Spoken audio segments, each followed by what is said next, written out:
Hello everyone. Welcome to my channel.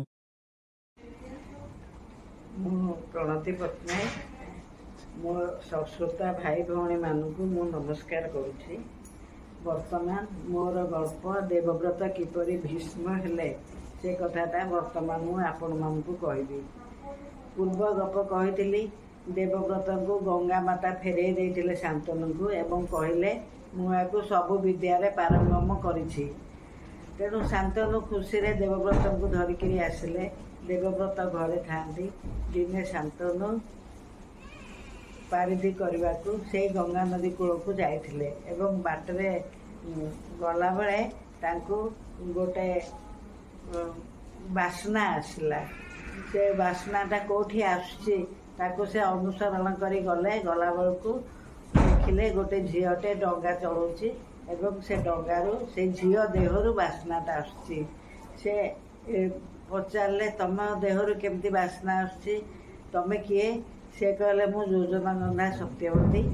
मु जुआड़े थाए योजना जाके से बासनाटा होताए। से शांतनु पचारे किपरि एपरि हैला? से कहले दिने पराशर मुनि आसीथिले एवं से मते विवाह करबा को चाहिए, किंतु मु तो केउट घर झिया। तेणु मो देहरु माछ गंध आसुथिला। तेणु से माछ गंधा को लुप्त करिकिरी सांगे सांगे मो देहरे जो बासना भरीदेले एवं जो बासना की योजना जाके सेटा बासुची एवं मु अच्छी बोली जना पड़े। एक कथा शुणिकी सत्यवती बहुत सुंदर थिले। शांतनु कहले मु तुमको विवाह करने को चाहे। से कहले मते विवाह करेंगे सत कथा, किंतु मु तो निजे निष्पत्ति नहीं पारिबिनी। मोर बापा अच्छा, मो बापा हूँ दिवर रजा।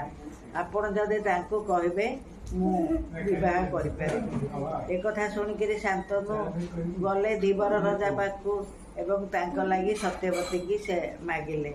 दिवर रजा बहुत चालाक।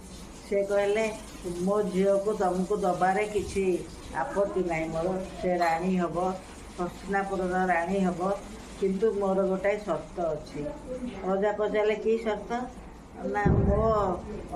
मो झील तो राणी हम, तार जो पुओ हेबे से माने रजा हेबे। आपणकर तो देवव्रत अच्छा गंगा को पुत्र, तेणु देवव्रत निश्चय रजा हेबे। मो झीर पुओ तो रजा हो पारनी, तेणु मुझे किपरि देवी? एक कथा शुणिकी रजा सीना सत्यवती ने देखिकी बहुत खुशी हो जाते, किंतु देवव्रत को रजा करेंगे ना एटा से मानि पारे।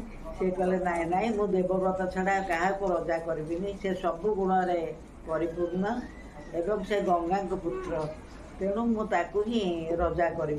एक कथा शुणी धीवर रजा कहले तेबे रजा आपण आउ मन दुख न करी आपण जापारती, कारण मु नाती जदि मोर रजा नहेला मु आपण को मो झील को दे पारि। एक कथा शुणिकी शांतनु फेरी आसिले हस्तिनापुर को। हस्तिनापुर रे से बहुत दुख रे रही थांती, सदाबले सत्यवती की मन करूथांती। एक कथा सत्यवती कथा सदाबले भाबुथांती। राजकार्य टिके व्याघात घटला। तेणु दिने भीष्म दिने देवव्रत जानीपारे जे तांको बापा बहुत चिंता करुछंती। से पचारे कौन पाई चिंता करुछ, किंतु शांतनु किसी कहलेनी। तांकर जे देह रखी से कहला एमती एमती कथा दिवर रजा झील सत्यवती की से विवाह करने को चाहते। तेणु से मन दुखरे अच्छे। से चाहते आपण रजा हे, किंतु से दिवर रजा चाहते सत्यवती पुओ रजा हम। रजा यहाँ को ग्रहण करें, तेणु से दुखरे अच्छा। एक कथा शुणिकी देवव्रत सांगे सांगे भाविले एवं सांगे सांगे जाई दिवर रजा घरे रथरे पहुँची गले। दिवर रजा देवव्रत को देखिकी कहले राजकुमार कहीं आस? से कहले मो बापा लगी आपण झील को दिंतु सत्यवती की मो बापा विवाह करेंगे। दिवर रजा से गोटे कथा कहले, कहले आपण तो गंगा को पुत्र, आपण तो रजा हेबे। ये मो झीर पुओ केमती रजा हे? मो झीर पुओ जदि रजा हम तेरे तुमको ଦେବି ସତ୍ୟବତୀ ମୋ ଝିଅକୁ। एकथा शुणिक भीष्म कहले हे दिवर राजा मु मो बापा लगी समस्त त्याग करने को राजी अच्छी मु से राजगादी ग्रहण करबिनी आपण नाती अर्थात सत्यवती जो पुत्र संतान जन्म हम से हस्तिनापुर राजा हम। एक कथा शुणिक दिवर राजा कहले मु जानी तमें यहाँ तुम प्रतिज्ञा तुम निश्चय पूरण कर किंतु तमर पुओ झील नाती एमाने सब कहबे तो जे आमे रजा हबु बोली आम बापांकर एटा प्रकृत हक बोली।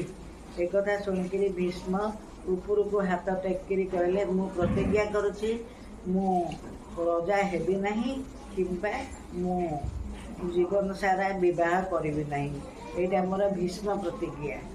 एक कथा शुणिक स्वर्गर देवता माने समस्ते भीष्म भीष्म बोली पुष्प पुष्प दृष्टि कले एवं से दिन तांकर नाम भीष्म है। एक दिवर राजा सत्यवती को लेकर शांतनु को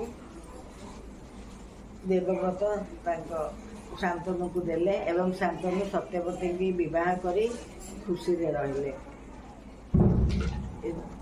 से दिन तांकर नाम भीष्म है। वर्तमान मोर गपटी सरी व्यासंकर व्यास पराश ऋषिंकर पुओ व्यास व्यासदेव बहुत पंडित थिले जे कि महाभारत लिखिथिले। वर्तमान मो गपटी सरीगला मु नेक्स्ट टाइम आउ गोटे गप कहबी आउ सब्सक्राइब एवं शेयर करने को लाइक करने को मोर श्रोता भाई भौणी के अनुरोध करुँचे से माने कले मु बहुत खुशी हेबी से माने करने को अनुरोध। Thank you for watching.